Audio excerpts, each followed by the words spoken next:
So guys আসসালামু আলাইকুম, আপনাদের নিয়ে আসলাম আমি আমাদের মাঠে। আর মাঠে কত সুন্দর ফসল এবার হয়েছে তা আমরা দেখতে পারছি। প্রথমে ধান কাটার আগেই ধানটা পাকার পরে আমরা এরকম করে ধানটাকে হেলে নিই, যাতে এই ধানটা আমাদের কাটতে সুবিধা হয়, চোখে মুখে না লাগে। বুঝতে পারছেন? আর যারাই ধান কাটবেন অবশ্যই অবশ্যই এরকম করে নেবেন, তাহলে আপনাদের ধান কাটতে সুবিধা হবে, চোখে মুখে খোঁচা লাগবে না।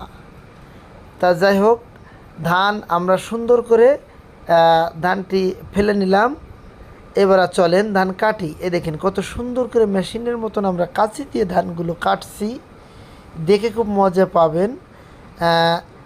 ধান আমাদের কিছুক্ষণের ভিতরে ধানটা কাটা শেষ হয়ে যাবে।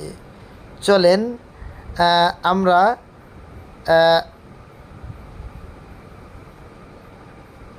ধানটা কাটা আমাদের শেষ হলে চলেন আমরা কী সুন্দর প্রকৃতির সৌন্দর্যের পাখিগুলো দেখতে পারছি।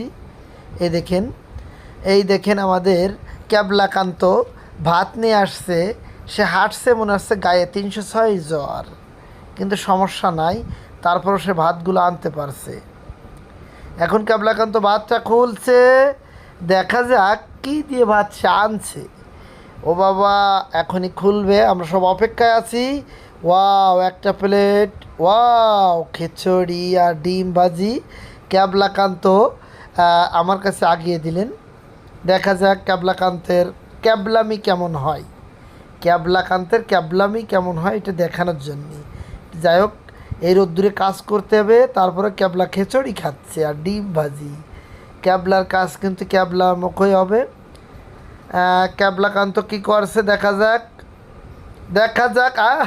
এই দেখেন ক্যাবলাকান্তের কাজ, সে গরম বলে হাত দেবে না ভাতে, তাই সে মগ দিয়ে ভাত কাটতেছে।